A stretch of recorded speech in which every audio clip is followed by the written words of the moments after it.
Hartlik goeiemôre, mag die Here baie ryklik seën as jy wonderlike doel in die hart en lewe ook so bereik. Nou liewe vriende, 'n rooibok kan tot op 'n spoed van 90 km/h hardloop en dan deur die spronge en die spoed wat daar is, so ontwyk hulle dan ook die roofdiere wat daar is. Hulle speel 'n baie belangrike rol sekerlik in die ekosisteem. As herbivore hou hulle die plante groei en toom en versprei sade ook so. En verder dien hulle dan ook as voedsel veral vir die roofdiere, die leeu's, die cheetahs, hyenas. So 'n belangrike rol wat hulle wel so speel in ons ekosisteem dan ook.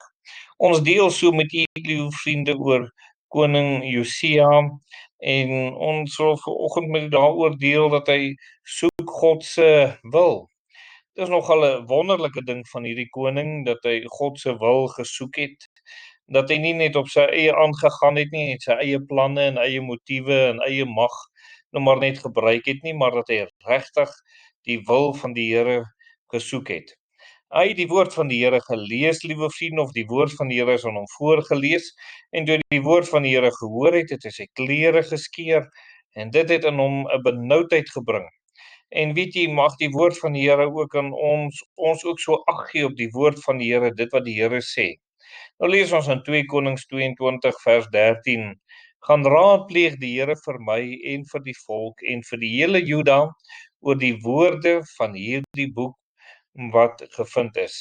Nou toe die woord van die Here voorgehou is daar 'n uitspraak wat God gegee het.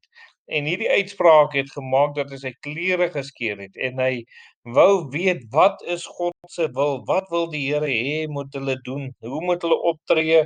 Hoe moet hulle reageer?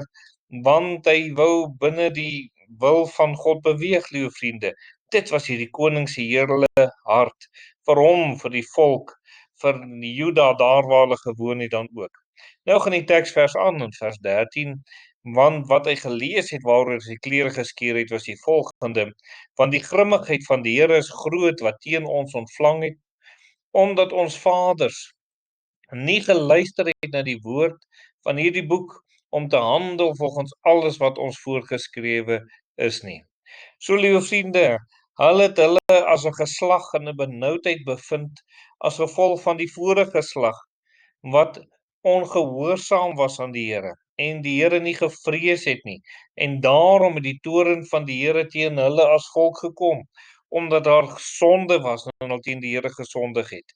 En hy het agtergekom, hierdie nie luister nie, bring die oordeel van die Here. Jy weet, dit is so wanneer die woord van die Here tot 'n mens kom, veral wanneer dit ernstig is dat 'n mens moet roep tot die Here, soos in Handelinge 22 vers 10 wat Paulus gesê het. En hy het gesê, "Wat moet ek doen, Here?" En die Here het vir my gesê, "Staan op, gaan na Damaskus en daar sal jou vertel word alles wat aan jou opgedra is om te doen." As die woord van God iemand se hart geraak het, sal die vraag wees, "Wat moet ek doen?" So dikwels wanneer die woord van die Here tot ongeredde mense gekom het, het hulle gevra, "Wat moet ek doen, Here, om gered te word? Hoe kan ek tot bekering kom? Hoe kan ek vrede met U maak? Hoe kan ek vrede van U verkry? Hoe kan ek genade en vergifnis ontvang?" En die Here sal dit sekerlik lei wanneer daardie vraag daar is. En die vraag vanoggend is, het jy al daardie vraag aan die Here kom vra?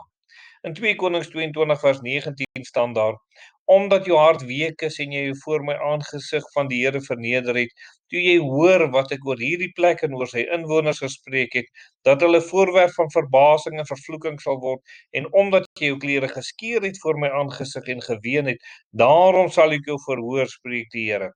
En hier is die wonderlikheid, toe hierdie koning sy klere skeur en tot die Here gaan roep oor hierdie toestand, oor die benoudheid waarin hulle is, liewe vriende, het die Here hom kom verhoor en die Here het sy wil geopenbaar, hy wil vergewe, hy wil herstel. As julle terugkom, as julle herstel, ek sal dit doen. En mag dit dalk hierdie boodskap vandag vir iemand wees wat moet terugkom en kom herstel met die Here dan ook so. Kom ons bid dan. Ons dierbare Here, baie dankie vir die liefde en die genade, dankie dat die mense oproep tot herstel. En mag hulle dit vandag ook so doen. Amen.